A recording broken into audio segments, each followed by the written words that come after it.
Okay, मैं आगे कुछ बोलना चाह रहा हूँ। प्रिपरेशन हम लोग पढ़ने चल रहे हैं। इनफैक्ट ऑर्गेनिक केमिस्ट्री पढ़ने का एक तरीका है, ठीक है। वो तरीका क्या है? सबसे पहले आएगा नोमेनक्लेचर।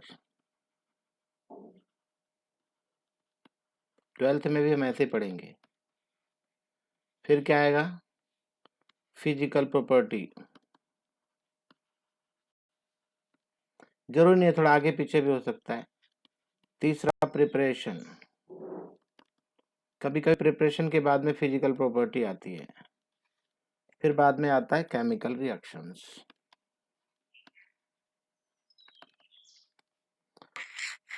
क्या देखा आपने? नोमेनक्लेचर हो गया हमारा। हम लोग पढ़ रहे हैं एल्केन, ठीक है ना। एल्केन का नोमेनक्लेचर हो गया। फिजिकल प्रॉपर्टी अभी नहीं आई, शायद ये प्रिपरेशन के बाद में आने वाली है। ओके, तो पहले अभी हमारी प्रिपरेशन आएगी। प्रिपरेशन करेंगे, फिर फिजिकल प्रॉपर्टी आएगी, फिर उसके बाद आफ्टर दैट केमिकल प्रॉपर्टी सबसे लास्ट में आती है। कुछ भी हम पढ़ेंगे ऑर्डर यही रहेगा। थोड़ा आगे पीछे ये हो जाता है कभी कभी, प्रिपरेशन के बाद में कई बार आ जाता है ये फिजिकल प्रॉपर्टी, राइट। तो अभी से एक चीज और मैं बता दूं आपको। कभी भी प्रिपरेशन और दो चीजें, प्रिपरेशन और केमिकल प्रॉपर्टीज के बारे में बता रहा हूं मैं। देखने में बहुत बड़े बड़े लगेंगे, जाने क्या लिखा हुआ है। आपने कुछ नहीं करना, जो मैं बताने चल रहा हूं ध्यान से सुन लो। आप ये केमिकल रिएक्शंस को लिखो बार बार, बस।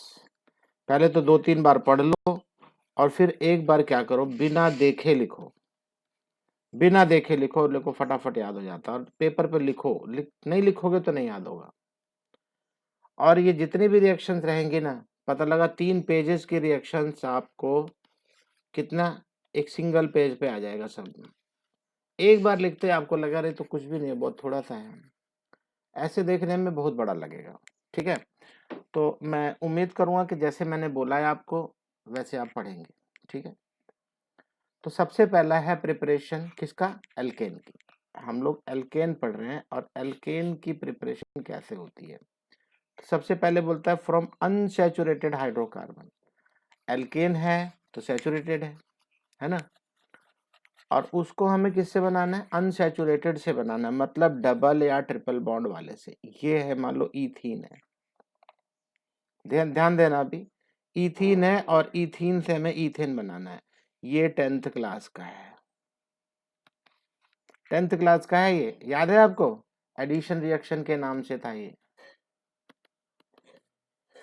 एडिशन रिएक्शन के नाम से ये रिएक्शन था, जिसमें आपने क्या क्या एडिशन किया था? हाइड्रोजन। ये एक डबल बॉन्ड ब्रेक होगा, एक हाइड्रोजन यहाँ ऐड होगा और एक हाइड्रोजन यहाँ ऐड होगा, और देखो ये CH3 बन गया। एम आई राइट? बस सिर्फ क्या हुआ था, और सच पूछो तो इसमें और कुछ भी नहीं हुआ है, रिडक्शन हुआ है। क्या हुआ है? रिडक्शन। रिडक्शन मतलब addition of hydrogen in the presence of catalyst. Catalyst कौन? प्लैटिनम, पैलेडियम और निकल, इसमें से कोई भी एक। इसलिए इसने क्या किया, स्ट्रोक लगा लगा किए हैं, इसमें से एक चीज लेना। अब बताओ याद हुआ कि नहीं? याद हो गया। और ये इसको हाइड्रोजनेशन भी बोलेंगे। क्या बोलेंगे? हाइड्रोजनेशन, मतलब हाइड्रोजन का एडिशन, ठीक है। किससे? Dihydrogen gas adds to alkenes and alkyne. Alkene के साथ भी रिएक्शन करता है, एल्काइन के साथ भी, इन the presence of finally divided catalyst like platinum, palladium and nickel to form alkanes. This process is called hydrogenation. ठीक है ना। ये आपने पढ़ा होगा 10th क्लास में। ये वनस्पति घी वगैरह बनाते हैं ना, जो, हाँ, वनस्पति घी वगैरह बनाते हैं तो उसमें ये काम आता है। ओके, अच्छा, इसमें होता क्या है? मैंने एक दिन आपको एक चीज बताया था, एडजॉर्प्शन, याद है? एडजॉर्प्शन किसके ऊपर होता है? सरफेस के ऊपर होता है ना। सरफेस के ऊपर रिएक्शन होती है, ये एडजॉर्प्शन वही है। दीज मेटल एडजॉर्ब, ध्यान देना, दीज मेटल, ये जो मेटल है, प्लेटिनम, पैलेडियम एंड निकल, इनकी बात करता है ये, कि ये क्या करते हैं मेटल? फाइनली डिवाइडेड होते हैं, बिल्कुल चूरा किया हुआ होता है, बिल्कुल पाउडर होता है ये। तो ये क्या करता है, एडजॉर्ब करता है अपनी सरफेस के ऊपर डाइहाइड्रोजन को, गैस को, on their surfaces and activate the hydrogen. Hydrogen hydrogen bond को क्या करेगा वहां पे, ब्रेक करेगा। H2 है ना ये, तो इसको ऐसे ऐसे बनाएगा और अपनी सरफेस के साथ बॉन्ड बनाने की कोशिश करेगा। ठीक है, मान लो ये सरफेस के ऊपर ये हाइड्रोजन ऐसे ऐड करेगा अपनी सरफेस के ऊपर, बॉन्ड ब्रेक करेगा और बॉन्ड ब्रेक करके इसको भी साथ में अटैच करेगा, ये इथीन को, और इथीन के साथ में जो C है इसके साथ H को ऐड करवा देगा। ये सरफेस के ऊपर एक्टिविटी होती है। ठीक है ना। तो क्या देखा, हाइड्रोजन बॉन्ड, तो platinum and palladium catalyse the reaction at room temperature. तो प्लैटिनम और पैलेडियम रूम टेम्परेचर पे हो जाती है रिएक्शन। ठीक है ना, but relatively higher temperature and pressure are required with nickel. Nickel अगर लगाओगे तो आपको ज़्यादा टेम्परेचर और प्रेशर लगाना पड़ेगा। दोनों में फ़र्क देख लिया। ये लाइनें आपके 10th क्लास में नहीं थी। प्लैटिनम और पैलेडियम में क्या है, रूम टेम्परेचर पे काम हो जाता है, लेकिन जब भी आप निकल के साथ रिएक्शन करवाएंगे तो इसको ज़्यादा प्रेशर और टेम्परेचर की ज़रूरत पड़ेगी। ये ज़रूरी नहीं है आप याद रख सको, याद रहेगा आपको, बस थोड़ा सा याद रखना। जिसको ज़्यादा मल्टीपल चॉइस वगैरह याद रखना है उसके लिए ये इम्पॉर्टेंट है कि निकल कैटलिस्ट को थोड़ा ज़्यादा टेम्परेचर की ज़रूरत पड़ती है। ठीक है, निकल सस्ता है, ये महंगे हैं। ठीक है, अब सस्ती चीज़ इस्तेमाल करेंगे, देखो ये भी कोऑपरेट नहीं करता, बोलता है फिर टेम्परेचर और प्रेशर भी लगाओ तभी जाके बात बनेगी। चलो, ये तो था इथीन। अब सेम वे प्रोपीन के साथ में रिएक्शन करोगे तो प्रोपेन बनेगा। बस ये डबल बॉन्ड के ऊपर रिएक्शन करता है, बस ये एक चीज याद रखना। सेम वे अल्काइन आ गया, प्रोपाइन आ गया। देखो, तो यहाँ पे भी मैं वही बात बताना चाह रहा हूँ, ये ट्रिपल बॉन्ड को ब्रेक करेगा और दोनों साइड से हर कार्बन को दो दो हाइड्रोजन मिलेगा, इसलिए 2H2 लिखता है यहाँ पे। एक्टिविटी सारी वही रहेगी, प्लैटिनम पैलेडियम और निकल, उसमें से तीनों किसी को भी यूज करो और आपको एल्काइन से भी एल्केन ही मिलेगा। आप एल्कीन मत बनाने लग जाना पहले, ऐसा कुछ नहीं है, डायरेक्ट एल्केन बनेगा। ओके, तो अब आप मुझे बताओ, ये क्या रिएक्शंस याद नहीं हुई आपको? हो गई ना, हो गई, कुछ मुश्किल नहीं है। अब आता है एल्काइल हैलाइड से कैसे बनाएंगे। Alkyl halide one of the most important reaction, most important, ये आपको 12th में भी काम आएगी। और जो चैप्टर आप पढ़ रहे हो, ये चैप्टर जो अभी पढ़ रहे हो आप, ये ध्यान रखना, it is a part of 12th class, it is a part of 12th class. मेरी बात पे ध्यान देना, खास करके एल्कीन अभी जब पढ़ेंगे हम, ये तो एल्केन है, ये भी रहेगा और आगे भी काम आएगा। ये कभी मत सोचना कि जो अभी हमने पढ़ लिया वो 11th में था, नहीं, दिस इज जस्ट मैथमेटिक्स। ठीक है, अब बोलता है from alkyl halide. Alkyl halide समझते हो ना, जैसे मीथेन को क्लोरोमीथेन, ये क्लोरोमीथेन है ना, ये ब्रोमो भी हो सकता है। अब यहाँ पे इंपॉर्टेंट एक ही चीज है, यहाँ पे भी ये H2 ही ऐड करवाएगा, लेकिन याद रहे ये H और H बॉन्ड ब्रेक होगा, एक H इस Cl की जगह पे अटैच होगा और इस Cl दूसरे H के साथ मिलके हाइड्रोक्लोरिक एसिड बनाएगा। बात को समझ रहे हो कि नहीं? एक तरीके से सब्स्टिट्यूशन रिएक्शन है, सब्स्टिट्यूट करता है, H जो है Cl को सब्स्टिट्यूट कर रहा है। Alkyl halide except fluoride, fluoride बहुत ज्यादा रिएक्टिव होता है, इसको छोड़ दो। On reduction with zinc and dilute hydrochloric acid, इसके अंदर हाइड्रोक्लोरिक एसिड भी डालेंगे थोड़ी सी, H+ और जिंक मेटल। जिंक जरूरी है, जिंक की रिएक्शन करवाता है, जिंक और डाइल्यूट हाइड्रोक्लोरिक एसिड। और आप ये चीज भूलने वाले हो, आप इसको भूल जाएंगे और यही आपको याद रखना है, कैटलिस्ट कौन है उसको याद रखना है। और आपको ये क्लोरोमीथेन से मीथेन बनेगा, क्लोरोईथेन से ईथेन बनेगा। ये देखो, क्लोरोईथेन से ईथेन बनेगा। 1 क्लोरोप्रोपेन से, ये प्रोपेन है, ये क्लोरोप्रोपेन, क्लोरोप्रोपेन से प्रोपेन बन रहा है। सब कुछ सारी की सारी रिएक्शन सेम है, एक आपको याद हो गया, खत्म। ये बड़ी मजेदार रिएक्शन है, वुड्स रिएक्शन। क्या नाम है, बोलो। ये सबसे ज्यादा इम्पोर्टेंट, ये बहुत ज्यादा इम्पोर्टेंट है। ये 12th में भी है, फिर आएगा 12th में। आप बोलोगे अरे तो फिर हम पढ़ रहे हैं, हमको तो आता है। ये बिल्कुल आता है, बहुत ध्यान से देखना। वुड्स रिएक्शन की सबसे बड़ी खासियत है, ये हमेशा ड्राई ईथर में करवाना रिएक्शन, ठीक है। ड्राई ईथर रहेगा तो क्या करेगा, इसको मॉइस्चर वगैरह के साथ रिएक्शन नहीं होने देगा, ठीक है। अब ध्यान से सुनो, ये करता क्या है, वुड्स रिएक्शन की खासियत बता रहा है, बोल रहा है ना, containing even number of carbon atom. जो प्रोडक्ट बनेगा वो हमेशा इवन नंबर के साथ ही रहेगा, ऑड नंबर का प्रोडक्ट इसमें बनता ही नहीं है। ऑड नंबर का प्रोडक्ट, ध्यान देना ये इंपॉर्टेंट है, प्रोडक्ट जो है ऑड नंबर का बनेगा ही नहीं। अब आप बोलोगे यार बड़ा अजीब काम है इसके ऊपर, तो बिल्कुल बड़ा बड़ा अजीब काम है। आओ मैं दिखाता हूँ तुम्हें क्या कर। रिकॉर्डिंग हो रही है ना, हाँ ठीक है, ध्यान देना। सपोज आपके पास है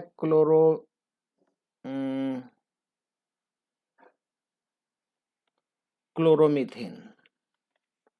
क्लोरोमीथेन है तो आप कैसे लिखते हो, ऐसे लिखोगे। तो याद रखना इसको लिखने का तरीका थोड़ा डिफरेंट है। क्लोरोमीथेन का रिएक्शन आप करवाएंगे हमेशा सोडियम, ये सोडियम मेटल की प्रेजेंस में बनेगा। ध्यान दे दो अभी अच्छे से। और साथ में अब मैं कुछ लिखने चल रहा हूं, उस पर ध्यान देना। ये क्या है बताओ, सेम चीज है, लेकिन मैंने लिखने का तरीका थोड़ा बदल दिया है। बदल दिया है,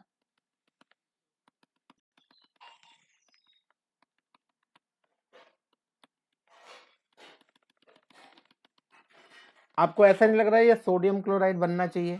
तो सोडियम को दो दो मॉलिक्यूल रहेगा तो बहुत अच्छा है। अब क्या बनेगा बताओ, इससे इससे क्या बनेगा, NaCl बनेगा, वो भी दो। कोई बात नहीं, दो एक से कोई लेना देना नहीं। ऐसा नहीं लग रहा CH3 और CH3 मिलके, CH3 मिलके क्या बनेंगे, ईथेन। क्या बना बोलो, ईथेन बन गया। कोई डाउट, किसी तरह की शंका? मान लो CH3 CH2Cl है, कोई बात नहीं। फिर से मैंने हो सॉरी, यहाँ पे मैंने सोडियम नहीं लिखा।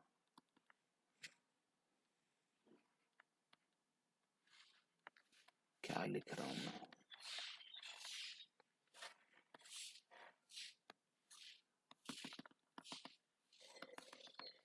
इवन आपसे पूछा जाएगा, ध्यान देना। इवन अगर आपसे पूछा जाता है एग्जाम में, आप ऐसे बना देना जैसे मैंने ये बनाया, डॉट डॉट डॉट करके ऐसे, ठीक है। ऐसे एक बॉक्स में इस तरह बना दोगे ना, आपकी रिएक्शन अगर टीचर ने ऐसी देख ली, दैट्स ऑल, खत्म। आपने टेक्स्ट में क्या लिखा है ना, वो नहीं पढ़ने वाला हो। देखो इधर क्या बनने जा रहा है, देखो CH3 CH2 CH2 CH3 plus NaCl, यहाँ दो लगा देना। अब बोलो क्या बना, बोलो ब्यूटेन बना। किससे बना था, क्लोरोईथेन से। देखो पहली बार पढ़ा रहा हूं आपको ये, तो मैं ज्यादा एलोबरेटली अच्छे से समझा रहा हूं, तो इसका ये मतलब है कि आप भी उतने ही ध्यान से देखो इसको। अच्छा, एक लास्ट की लाइन में लिखा था प्रोडक्ट हमेशा क्या बनेगा,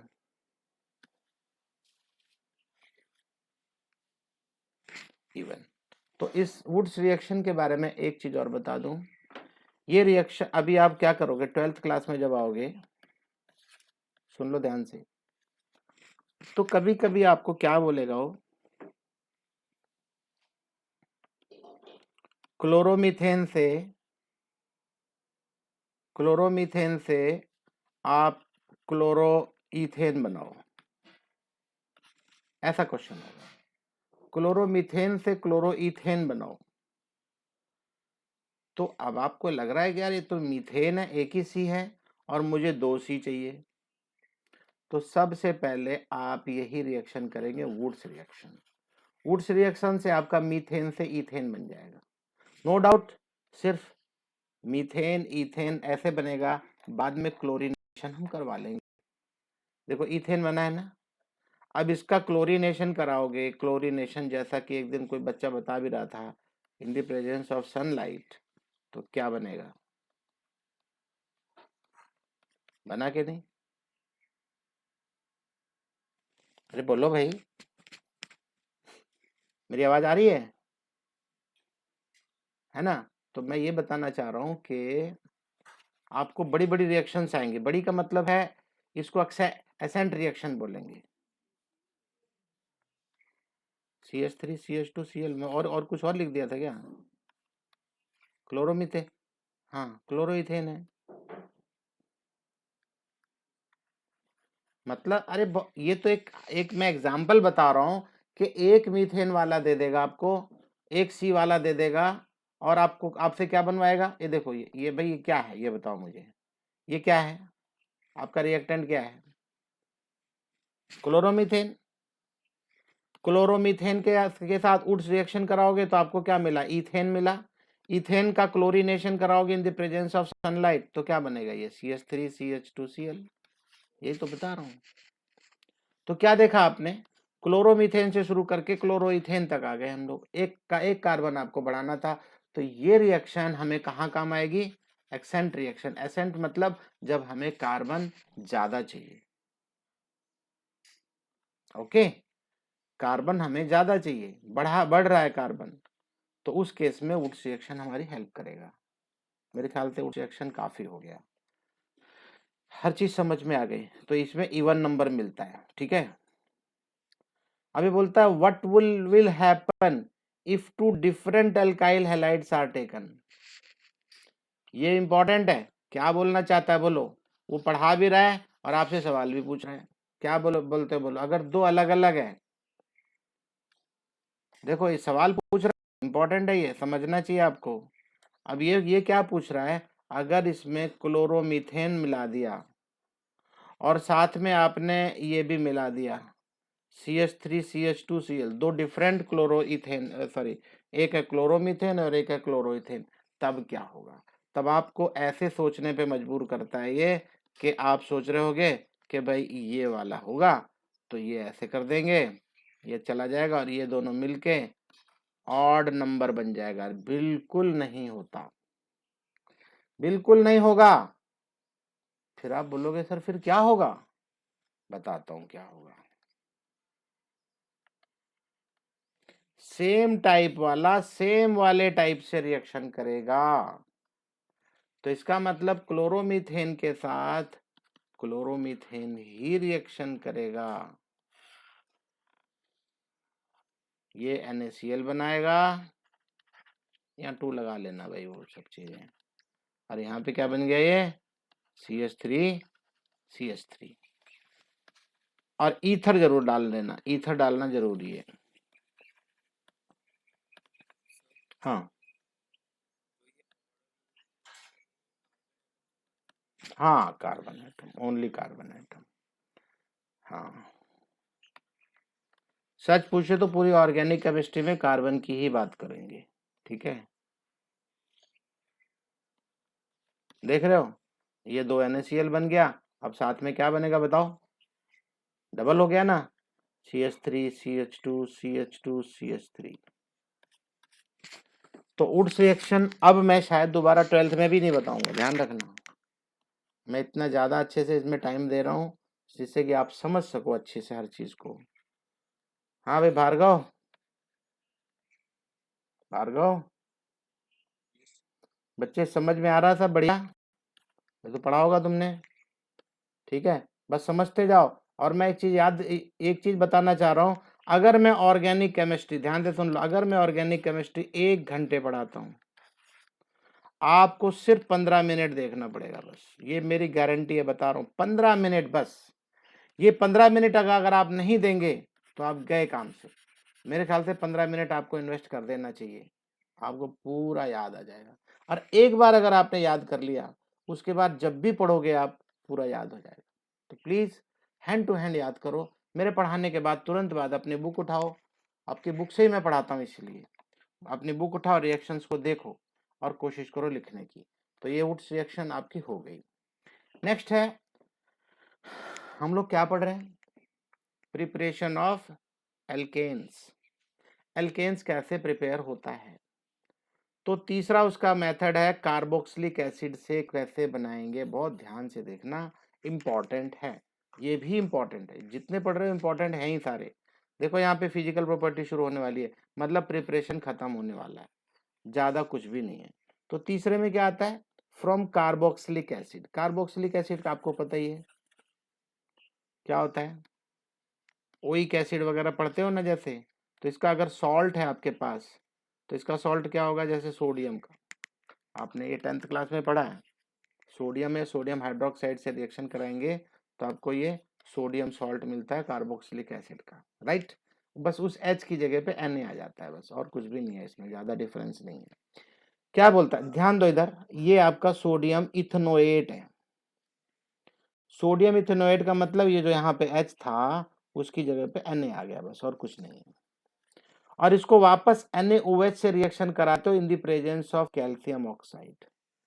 सच पूछो तो आपने कैल्शियम ऑक्साइड का जब जब हम लोग पढ़ रहे थे ना, याद है आपको, कैल्शियम ऑक्साइड S ब्लॉक के अंदर, S ब्लॉक जब हम लोग पढ़ रहे थे तो उसके कुछ इंपॉर्टेंट कंपाउंड थे, सेकेंड ग्रुप के भाई, सेकेंड ग्रुप के। तो वहां पे इसने क्या बोला था कि कैल्शियम ऑक्साइड कहाँ काम आता है, हाँ, एल्केन बनाने में काम आता है, ऑर्गेनिक केमिस्ट्री में। देख लो ये, तो क्या डाला आपने, कैल्शियम ऑक्साइड। अब ये क्या बना के दे रहा है, बहुत ध्यान से, ये भी इंपॉर्टेंट है। और ये कैसे इंपॉर्टेंट है, कितने कार्बन है यहाँ पे, नालायक, 4 का है, 2 है, एक ये रहा सी, एक ये रहा सी, 2 कार्बन है। और हमें प्रोडक्ट में कितने कार्बन है, 1 है यार, 2 का है, मीथेन बन रहा है। दिखाई नहीं दे रहा क्या आप लोगों को, समझ ही नहीं पा रहे हो यार। आपके पास ये हाइड्रोकार्बन जो भी था ये कितने हैं, इसमें कार्बन 2 हैं, एक सीधर है एक सीधर है। और जो हमने प्रोडक्ट बनाया उसमें एक ही सी आ रहा है। मतलब ये डिसेंट रिएक्शन जब हम लोग सीखेंगे, डिसेंट रिएक्शन मतलब जब हम अपने कार्बन, जो हमारा प्रोडक्ट बनेगा उसके कार्बन कम करके लिखना है। वुड्स रिएक्शन में क्या सीखा था आपने, वुड्स रिएक्शन में क्या देखा था, जितने नंबर ऑफ कार्बन थे उसका डबल होता था, 2 से 4, 1 से 2, एम आई राइट। तो हाँ, और जब हम ये वाले रिएक्शन कराएंगे कार्बोक्सिलिक एसिड वाली में, डी कार्बोक्सिलेशन बोलते हैं इस रिएक्शन को। क्या बोलते हैं, डी कार्बोक्स, मतलब कार्बन कम होना। देखो यहाँ पे 2 कार्बन थे और हमारी प्रोडक्ट में एक ही कार्बन बचता है, ठीक है, सुन लो अच्छे से। तो सोडियम इथेनोएट में हमने क्या डाला, sodium hydroxide in the presence of calcium oxide, heat करना है तो आपको एक ही कार्बन वाला हाइड्रोकार्बन आपको मिलेगा। देखो अब ये क्या बोलता है, सोडियम सॉल्ट, इसको सोडियम सॉल्ट भी बोल रहे हैं, ठीक है, sodium salt of carboxylic acid on heating with soda lime. ये सोडा लाइम है, सोडा लाइम मिक्सचर ऑफ, तो सोडा लाइम में क्या क्या बोल रहा है, इसमें सोडा लाइम में क्या क्या बोल रहा है, सोडा लाइम क्या होता है, मिक्सचर ऑफ सोडियम हाइड्रोक्साइड और साथ में कैल्शियम ऑक्साइड। कैल्शियम ऑक्साइड और सोडियम हाइड्रोक्साइड के मिक्सचर में हीट करना है, हीटिंग, गिव एल्केन्स containing, यहाँ इंपॉर्टेंट है, containing 1 carbon atom less than the carboxylic acid. यहां ध्यान देने, देखो वुड्स रिएक्शन और इसमें फर्क है, वुड्स रिएक्शन में हर बार डबल होता है, इसमें डबल नहीं होता, या आधा, पूरा का पूरा आधा नहीं हो जाएगा, 1 कार्बन कम होगा बस। 1 मिनट, अब जैसे यहाँ पे मान लो 2 कार्बन लिए थे मैंने तो 1 हो गया। अगर मैं 3 कार्बन वाला लूंगा तो मान लो CH2 CH3 sorry CH3 CH2 COONA+, ऐसा है। तो इसमें एक कार्बन कम हो जाएगा, मतलब प्रोडक्ट में हमारा 2 कार्बन वाला बनेगा, मतलब C2H6 बनेगा। समझ में आया कि नहीं? इसमें आधा नहीं होगा, आधा दिमाग, कुछ बच्चे क्या समझते हैं, वुड्स रिएक्शन पढ़ा वो डबल हो जाता है तो इसमें आधा हो जाए, आधा नहीं होता, एक कम होता है बस, ओनली 1, एक कम हो जाएगा। और वो कम होके जाता कहाँ है, वो सोडियम कार्बोनेट जब बनता है ना, सोडियम के साथ में रिएक्शन कराते हो, सोडियम कार्बोनेट, वो कार्बन उसके साथ कार्बोनेट के साथ चला जाता है, उस कार्बोनेट में वो कार्बन चला जाता है। मैं बहुत ज़्यादा टाइम दे रहा हूँ, लेकिन इसका ये मतलब नहीं कि आप याद नहीं करोगे, कुछ नहीं करना, आपने सिर्फ रिएक्शन लिखनी है बस, इतनी, मैं इतना पढ़ा रहा हूँ आपको एक रिएक्शन लिखनी है बस, खत्म, सब याद हो जाएगा आपको, मैं गारंटी से बोल रहा हूँ। जिसको करना वो पक्का करेगा, जिसको नहीं करना उसका मैं क्या कर सकता हूँ। अब देखो इसके ऊपर प्रॉब्लम भी है, क्या बोलता है, sodium salt of which acid. अब विच एसिड मतलब कौन सा एसिड, अभी भी मैंने ऊपर बता के आ रहा हूँ। अब आप तुरंत, ये मल्टीपल चॉइस क्वेश्चन हो गया आपके लिए, आप बोलोगे खट से जवाब दोगे। Sodium salt of which acid, कौन सा एसिड होगा वो, will be needed for the preparation of propane. अब आप मुझे बताओ, जो प्रोपेन आप बना रहे हो यहाँ पे, प्रोपेन मतलब 3 कार्बन, एम आई राइट? प्रोपेन मतलब 3 कार्बन, 3 कार्बन वाला आपको बनाना है, तो आपको कौन सा एसिड चाहिए, तो आप बताओगे एक ज्यादा, CH3 CH2 CH2 COO, और इसके ऊपर माइनस और सोडियम प्लस। अब आप ये बताओ, तो ये आपको प्रोडक्ट में अपने आप मिल जाएगा, ये कार्बन चला जाएगा सोडियम कार्बोनेट के साथ।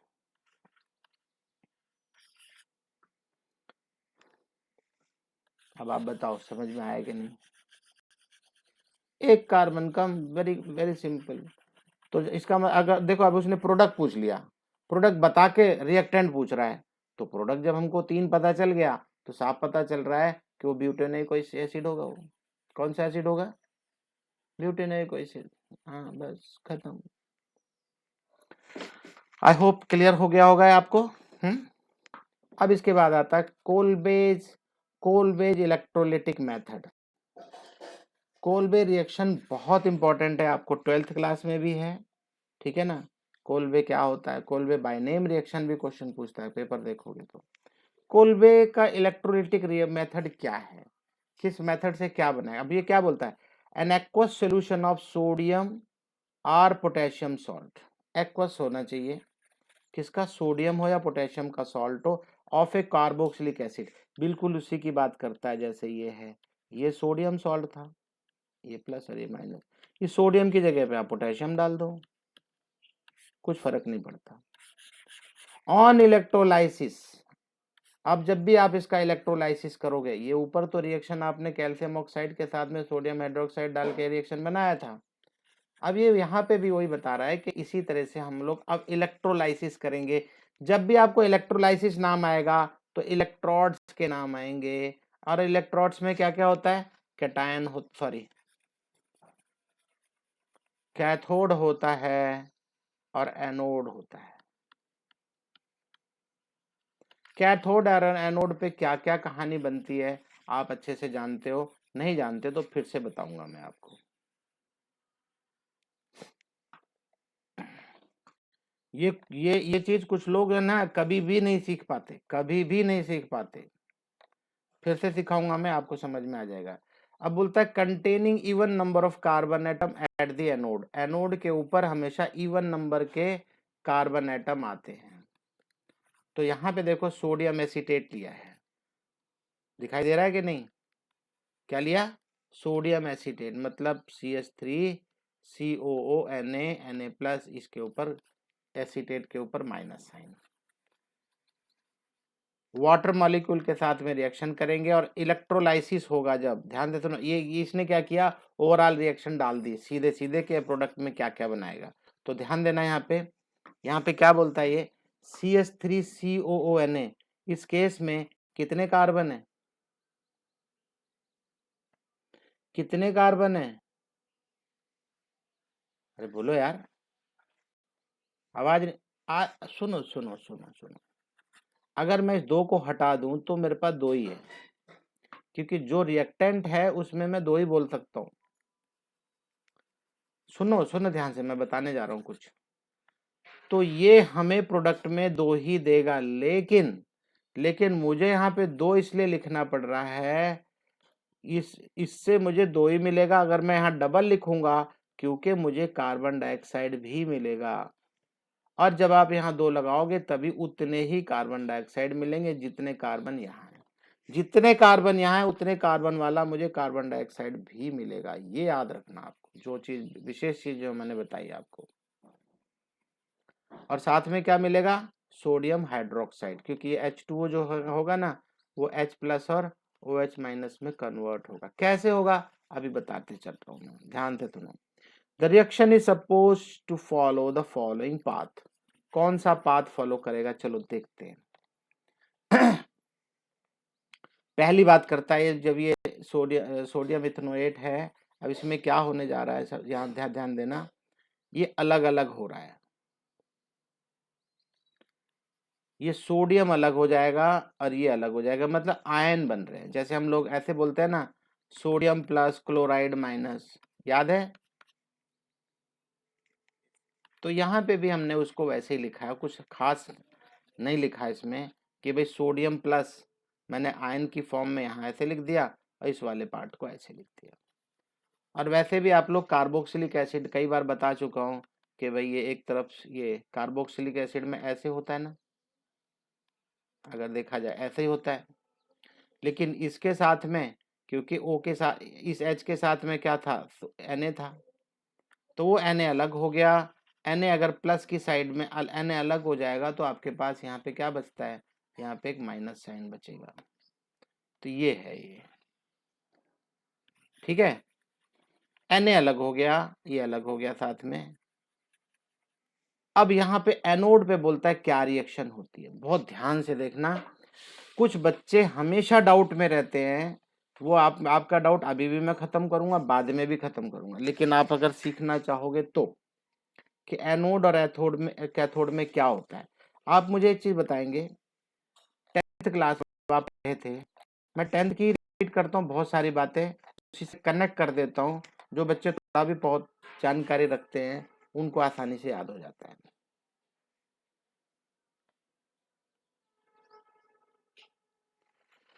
याद होगा आपको, यहाँ पे उसने बनाया था कैथोड। अब आप बोलोगे मुझे कैसे मालूम पड़ेगा कैथोड था, और ये एनोड। एनोड बहुत मोटा बनाया गया था, क्योंकि इम्प्योर कॉपर था। अगर आपको याद हो, इम्प्योर कॉपर है और आप इसको प्यूरिफाई करना चाहते हो। इसके अंदर क्या था, इसके अंदर था कॉपर सल्फेट। क्या था मालूम है ना? एक ही में था यार, ये एक ही में कराएंगे रिएक्शन। यहाँ पे मैंने कैथोड रखा, यहाँ पे एनोड रखा, ध्यान से सुनना। कहाँ भाग गया, ध्यान दो भाई सभी लोग। यहाँ पे मैंने क्या किया था, इसको बैटरी से कनेक्ट किया था।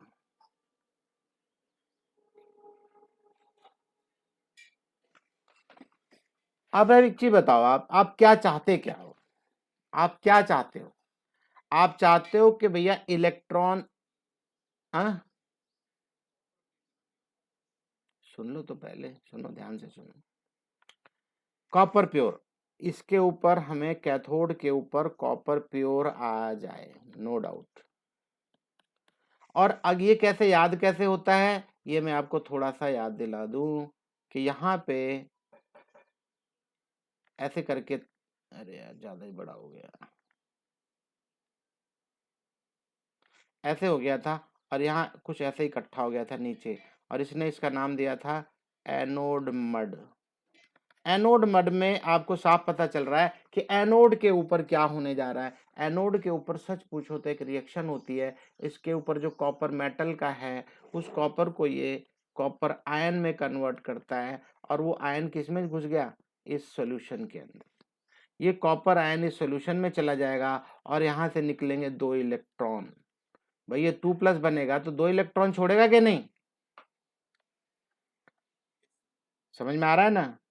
तो ये 2 इलेक्ट्रॉन छोड़ता है, मतलब एनोड के ऊपर से इलेक्ट्रॉन निकलते हैं, ध्यान रखना।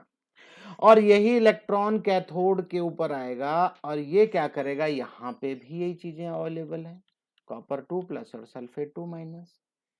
तो आपके सॉल्यूशन में अगर देखा जाए कि कॉपर 2+ भी है और सल्फेट 2- भी है, तो क्या कॉपर 2+ ज्यादा डाल सकते हो आप? नहीं डाल सकते हो। ये हमेशा सेम रेशो में होना चाहिए, एक्सेप्ट ही नहीं करेगा वो।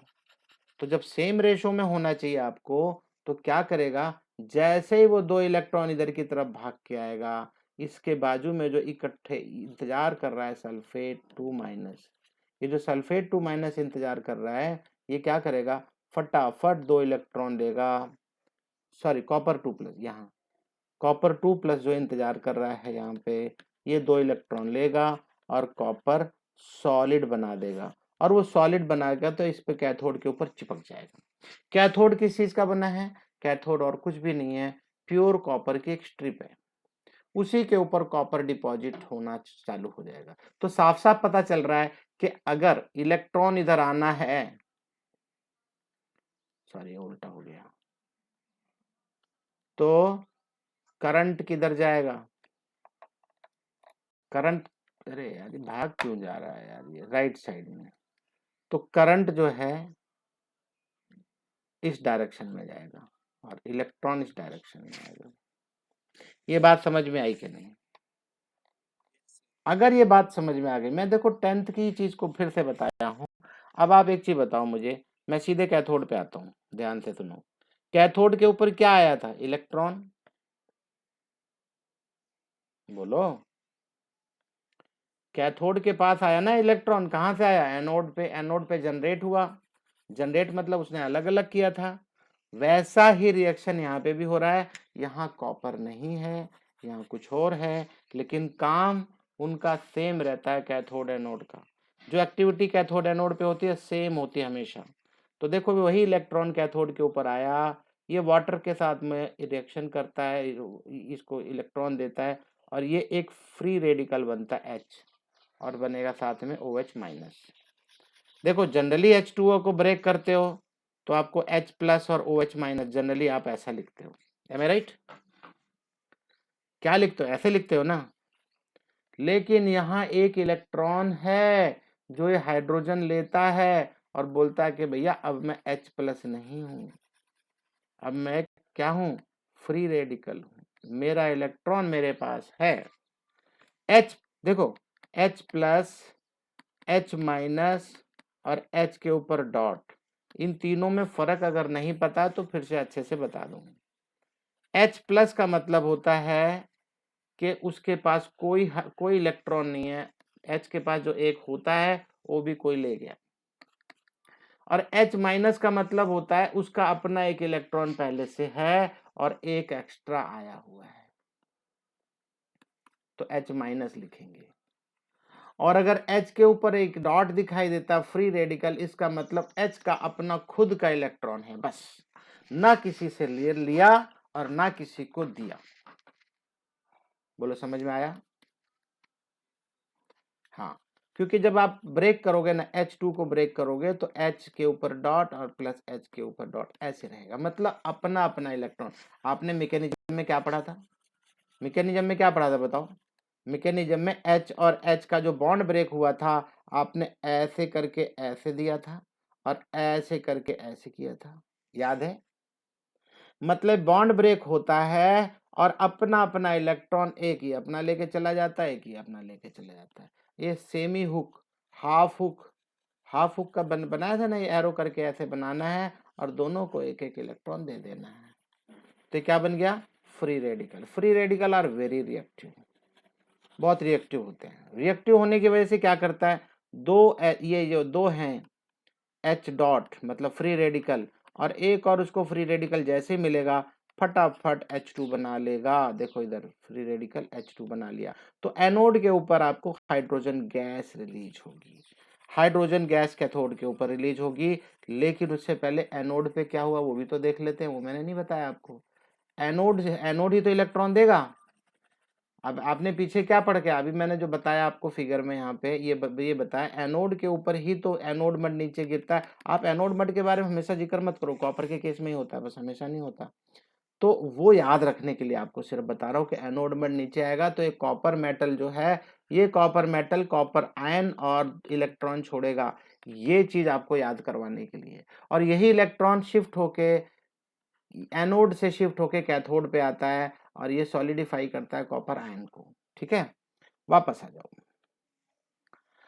अब एनोड के ऊपर एक्टिविटी क्या होती है, अब ये देखो एसीटेट आयन जो था हमारा CH3COO माइनस, ये क्या करता है, एनोड के ऊपर करंट पास करेंगे आप, इलेक्ट्रोलाइसिस का मतलब करंट पास करेंगे ही करेंगे, और ये क्या करेगा, 2 इलेक्ट्रॉन छोड़ेगा। ध्यान से सुनना, अभी ये 2 इलेक्ट्रॉन छोड़ेगा। अब ये जब 2 इलेक्ट्रॉन छोड़ेगा तो यहाँ पे कुछ एक्टिविटी होने वाली, जरा ध्यान से देखना। ये बोलता है कि भाई ये जो माइनस साइन है ना, ये माइनस साइन निकल के 2 इलेक्ट्रॉन को छोड़ देगा। 2 इलेक्ट्रॉन को छोड़ देगा तो यहाँ बचेगा क्या यहाँ सिंपली ऐसे बनेगा, लेकिन 2 है तो ये क्या करेगा, आपस में ज्वाइन हो जाएंगे, एक दूसरे से ज्वाइन हो जाएंगे दोनों। और अगले स्टेप में बता रहा है कि CH3 जो है ये क्या बना रहा है, free radical. CH3 free radical बनाता और ये कार्बन डाइऑक्साइड बन के अलग हो जाएगा विद 2 कार्बन डाइऑक्साइड। ये देख रहे हो कि नहीं, आपको ये देखना है, समझना है। ये इसी ऑक्सीजन के ऊपर दो इलेक्ट्रॉन लिए इसने, था ना एक इलेक्ट्रॉन इसके ऊपर, वही इलेक्ट्रॉन इसने लिया और 2 इलेक्ट्रॉन अलग कर दिए। ये 2 इलेक्ट्रॉन अलग कर दिए, -2 लिखा ना, देखो -2 इलेक्ट्रॉन, मतलब ये इसमें से निकल रहे हैं। 2 इलेक्ट्रॉन निकल के अब आप बोलोगे कहाँ गए वो इलेक्ट्रॉन यहाँ आएंगे। ठीक है, इलेक्ट्रॉन का इस्तेमाल हो रहा है, इलेक्ट्रोलाइसिस कर रहे हो तो वायर के थ्रू जो करंट आप पास कर रहे हो, वायर के थ्रू ये यहाँ पहुंचेगा। फिर करंट आप एनोड की तरफ डाल रखे हो, तो करंट एनोड की तरफ जाएगा तो इलेक्ट्रॉन किसकी तरफ जाएगा, कैथोड की। उल्टा चलता है ना करंट। हाँ, तो अब यहाँ पे वही 2 कार्बन डाइऑक्साइड निकल जाएंगे। अब आपके पास क्या बचा, फ्री रेडिकल ऑफ ये मिथाइल का। और फिर 2 मिथाइल फ्री रेडिकल मिलके, जैसे यहाँ पे हाइड्रोजन हाइड्रोजन मिलके, 2 हाइड्रोजन मिलके हाइड्रोजन गैस बनाए थे, तो यहाँ पे 2 मिथाइल वाले फ्री रेडिकल मिलके दो मिल जाएंगे ना, तो ये दो बॉन्ड बना लेंगे आपस में, CH3 मिल जाएंगे। CH3 क्या है, इथेन। क्या है, इथेन। तो सच पूछो तो ये दो के दोनों काम नहीं आते हैं, यहाँ कार्बन डाइऑक्साइड भी निकलती है, तो ये तो कार्बन डाइऑक्साइड का पार्ट हो जाता है। COO किसका हो जाता है, कार्बन डाइऑक्साइड का पार्ट हो जाता है, Na अलग हो जाता है, और ये CH3 फ्री रेडिकल बनता है। ध्यान रखना इस बात का, थोड़ा लिखोगे तो याद हो जाएगा, कोलवे इलेक्ट्रोलाइसिस। ठीक है, याद हुआ, समझ में आया। मैंने पूरी कोशिश की आपको समझाने की। कल अगर कोई चीज समझ में नहीं आती तो मैं देख लेता हूँ शाम को। आज शाम को क्या पढ़ना पसंद करोगे आप लोग, शुरू के जो कार्बन हैं, शुरू के कार्बन मतलब लेस नंबर कार्बन है, वो सब किस फॉर्म में होते हैं, गैस है। देखो, due to the weak forces the first 4 members, एक मिनट, वही होगा, छोटा होगा। एक दिन मैंने बताया था एरिया बढ़ेगा, एरिया वॉल्यूम बढ़ेगा तो वांडरवाल फोर्सेस बढ़ते हैं, कल मैंने बताया था शायद, कल या परसों, हाँ कल, जो भी है। तो they possess weak van der Waals forces, कौन, जब लेस नंबर ऑफ कार्बन होंगे। तो due to the weak forces the first 4 members C1 से लेके C4 तक दे आर गैसेस। समझ में आया। और C5 से C17 तक they are liquid, and those containing 18 carbon atom और मोर, 18 से ऊपर वाले कार्बन सब सॉलिड हैं। आज समझ में आ गया होगा। C1 से लेकर C4 तक क्या होता है, गैसेज। C5 से C17 तक लिक्विड, और C18 से ऑनवर्ड्स सॉलिड। तो मैंने आपको यही ऑर्डर लिखा था कि शुरू में गैसेस होंगे, फिर उसके बाद लिक्विड होंगे, फिर उसके बाद सॉलिड। हाँ, इसका कारण क्या है? कारण ये कि बड़ा होता चला जाएगा, वॉल्यूम एरिया सब बड़ा होता चला जाएगा। जैसे जैसे बढ़ेगा वैसे वैसे इसके अंदर फोर्सेस स्ट्रांग होंगे, और स्ट्रांग होंगे तो क्या होगा? वो सॉलिडिफाई होगा। और इसीलिए आपने, हाँ मैंने कब बताया था, मैं बता भी दूं, कल बताया था मैंने आपको। ये क्यों बताया था कि जब वो लंबी चेन थी, लंबा ज्यादा एरिया घेरेगा, ज्यादा एरिया घेरेगा तो क्या होगा? वंडरवाल फोर्स ज्यादा होगा। वंडरवाल फोर्स ज्यादा होगा तो बॉइलिंग पॉइंट क्या हो जाएगा? Boiling point will be more. और जब आपने उसको चेन चेन में कन्वर्ट कर दिया, ब्रांचेज लगा दिए ऐसे ऐसे करके, तो ब्रांचेज लगाए तो छोटा हो गया, छोटा हो गया था तो उसका बॉइलिंग पॉइंट क्या हो गया था बताओ? रिड्यूस हो गया था कि नहीं? याद आया सब? याद आ रहा है ना? क्योंकि फोर्स कम हो गया, एरिया वॉल्यूम कम हो जाएगा तो फोर्स भी कम हो जाएगा। देखो क्या बोला, alkanes are almost non polar molecule. Polarity होगी नहीं क्योंकि उसके अंदर इलेक्ट्रोनेगेटिव कोई है ही नहीं, सब कार्बन है, सब सेम है। Because of covalent nature of CC and CH bonds and due to very little difference of electronegativity between carbon and hydrogen atom, तो कार्बन हाइड्रोजन के अंदर आपस में इलेक्ट्रोनेगेटिविटी का कोई ज्यादा डिफरेंस नहीं है। They possess weak van der Waals forces. Due to the weak van der Waals forces, the first 4 members are gases, next up to 17 are liquid, and after that are after 18 all are solids at 298 Kelvin. They are colourless and odourless. आपको मालूम है जब आपके घर में gas जलती है तो उसमें, या गैस कभी लीक हो जाती है तो उसमें कुछ ना कुछ स्मेल आती है, लेकिन यहाँ तो ये ऑर्डरलेस बोलता है।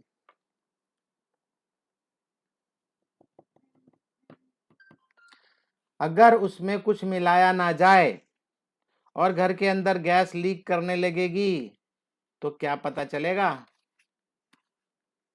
नहीं पता चलेगा, and it is very very dangerous.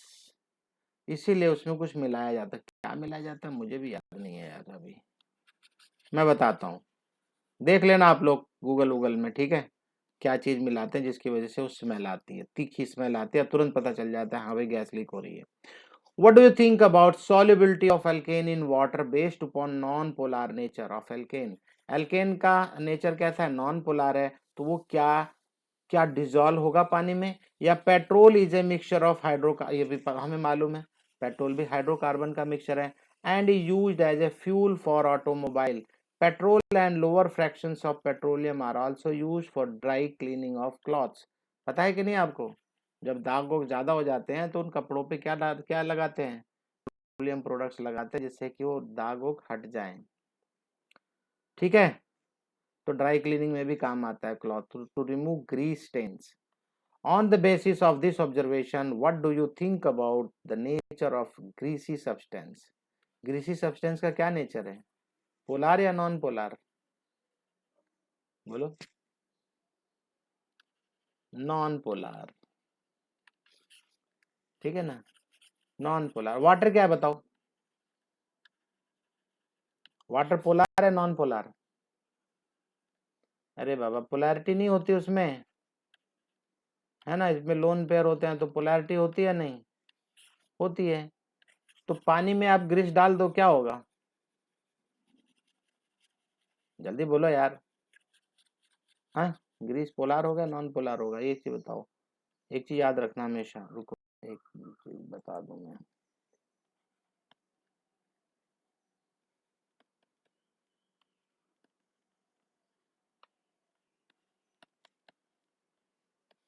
क्या लिखा है?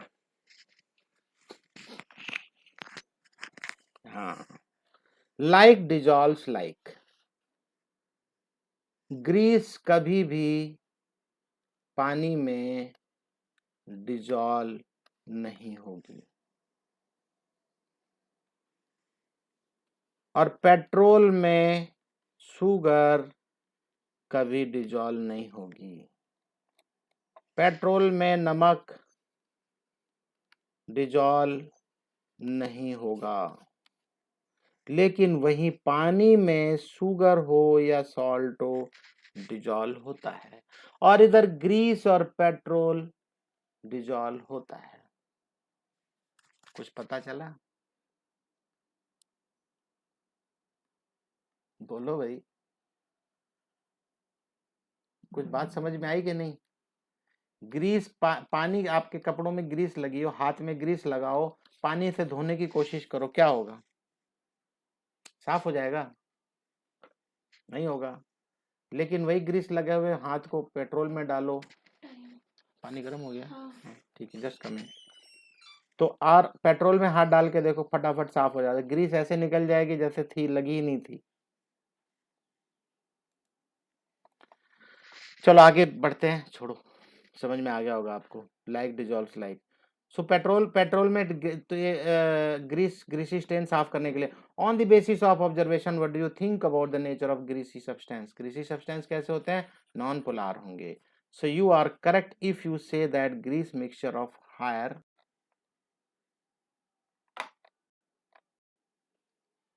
Alkanes are non polar. समझ में आया कि नहीं भाई? नॉन पोलर है ग्रीस अगर, तो सीधी सी बात है वो पानी में कैसे डिजॉल्व हो जाएगा, क्योंकि पानी तो पोलर है। हैंस हाइड्रोफोबिक, अब इसलिए तो इसको हाइड्रोफोबिक बोलते हैं। हाइड्रोफोबिक नेचर याद होगा, आपने 10th क्लास में पढ़ा था कि कार्बन की तरफ से जुड़ा हुआ, हाँ, हाइड्रोफिलिक एंड हाइड्रोफोबिक। तो हाइड्रोफिलिक कौन सा पोर्शन था? जिस साइड में सोडियम था अटैच, और जिस साइड में कार्बन था वो हाइड्रोफोबिक था। तो ये हाइड्रोफोबिक हो जाता है क्योंकि कैसा है? नॉन पोलर है ये।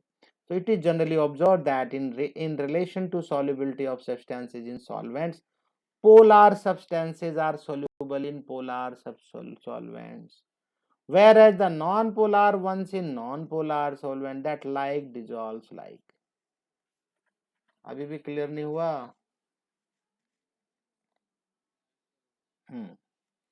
So boiling point of different alkanes are given in table, from which it is clear that there is a steady increasing in boiling point with increase of molecular mass. जैसे जैसे carbon बढ़ाते जाओगे, जैसे जैसे carbon बढ़ाते जाओगे आप, वैसे वैसे इसका बॉइलिंग पॉइंट बढ़ता चला जाएगा, बढ़ता चला जाएगा। क्यों? एरिया वॉल्यूम बढ़ा रहे हो। वो कल भी मैंने वही बात बताई थी, वांडर वाल फोर्सेस बढ़ते चले जाएंगे। जैसे जैसे उसका साइज बढ़ेगा वैसे वैसे उसका वांडर वाल फोर्सेस बढ़ेगा। वांडर वाल फोर्स बढ़ेगा तो steadily increase the boiling point with increase in molecular mass. तो मॉलिक्यूलर मास मतलब हर बार बढ़ाओगे तो CH2 तो बढ़ेगा बीच में। होमोलॉगस सीरीज में क्या पढ़े थे आप? CH2 तो बीच में बढ़ता है। तो जैसे जैसे CH2 बढ़ाओगे वैसे वैसे मॉलिक्यूलर मास बढ़ेगा। मॉलिक्यूलर मास बढ़ेगा तो उसका बॉइलिंग पॉइंट भी बढ़ेगा। Reason, van der Waals forces बढ़ गए। So this is due to the fact that intermolecular van der Waals forces increase. तो सारी बातें आ गई, देखो फटाफट। Increase with increase of molecular size of the surface area of the molecule. अब बोलो सॉलिड समझ में आया कि नहीं? बोलो भाई। So can you make an interesting observation by having a look on the boiling point of 3 isomeric pentanes? लो जी, वही बात फिर से बताने जा रहा है जो बात अभी बताई, आइसोमेरिक पेंटेन्स। अब जो पेंटेन आप बनाओगे ऐसे, इसके आइसोमर्स आप बताओगे तो कैसे बनेंगे? देखो ध्यान से देखो, मैं एक कार्बन यहाँ अटैच कर देता हूँ, या ऐसे बना देता हूँ मैं, एक ऊपर सी और एक नीचे सी। ये तीन के तीनों पेंटेन है। तीन के तीनों पेंटेन में बॉइलिंग पॉइंट किसका ज्यादा होगा? इसका, जो लंबी चेन है, और इसका, इसमें एक ही ब्रांच है। इसका बिल्कुल कम होगा क्योंकि बिल्कुल आपने छोटा कर दिया। आपने क्या किया? एक ही कार्बन के ऊपर दो कार्बन बीच वाले में अटैच कर दिया है। तो ये भी पेंटेन, लेकिन कार्बन कम हो गए, सॉरी कार्बन उतने ही है लेकिन साइज छोटा कर दिया। तो यहाँ पे क्या बोलता है, देखो ध्यान से, pentane 2 methyl butane and 2,2 dimethyl propane. ये ऊपर वाला क्या था? ये क्या था भाई? ऊपर नीचे है ना, वही था ना। तो उसी में बोल रहा है, it is observe in from the table 13.2 that pentane having a continuous chain of 5 carbon atom has highest boiling point 309। अगर लंबी चेन रखोगे तो उसका कितना होगा boiling point? 309.1 kelvin. Where as 2,2 dimethyl का होगा 282.5 केल्विन। सबसे कम हो जाएगा उसका, छोटे वाले का। So with increase in number of branch chains, जब ब्रांच बढ़ाओगे तो molecule attains the shape of A sphere, spherical shape होता चला जाएगा, गोल होता चला जाएगा। जितना ज्यादा गोल हो जाएगा, जितना ज्यादा छोटा कर दोगे तो क्या होगा, this results in smaller area of contact and therefore weak intermolecular forces between spherical molecule. Spherical molecule का आपस में एंड इंटरमॉलिक्यूलर फोर्स क्या होगा, बढ़ता चला जाएगा। अगर आप बड़ा करोगे तो बढ़ेगा, और नहीं तो ब्रांच ज्यादा कर दोगे तो छोटा हो जाएगा, छोटा हो जाएगा तो इंटरमॉलिक्यूलर फोर्सेस कम हो जाएगा, इंटरमॉलिक्यूलर फोर्सेस कम हो जाएगा तो लोअर टेम्परेचर अटेन करेगा। मेरा प्लान आज केमिकल प्रॉपर्टीज का भी था, लेकिन मैं कुछ ज्यादा इसमें आपको बताने के चक्कर में नहीं हो पाया, लेकिन आप प्लीज ये कर लेना केमिकल प्रॉपर्टी। देखता हूँ मैं शाम को ये पढ़ाता हूँ या मैथ पढ़ाऊंगा तो एडवांस में बता दूंगा, नहीं तो केमिकल प्रॉपर्टीज पढ़ाऊंगा, ठीक है। तो प्लीज आप प्रिपरेशन याद कर लेना, और हो सके तो जो बच्चे स्मार्ट होंगे, अगर आप सचमुच चाहते हो तो आप देखो ये हेलोजिनेशन अभी थोड़ी देर पहले बता रहा था मैं, देखो कैसे हेलोजन अटैच हो रहा है इन द प्रेजेंस ऑफ सनलाइट, देख रहे हो। ये रिएक्शन को भी याद कर लेना, ये ऑलरेडी करा चुका हूँ। ये बॉइलिंग पॉइंट वगैरह दिया हुआ है टेबल में, ये आप पढ़ने की कोशिश मत करना, जरूरत नहीं है। आप ये मैं सिखा दूंगा, 1 मिनट लगेगा मुझे, आप पढ़ोगे तो बहुत टाइम लग जाएगा।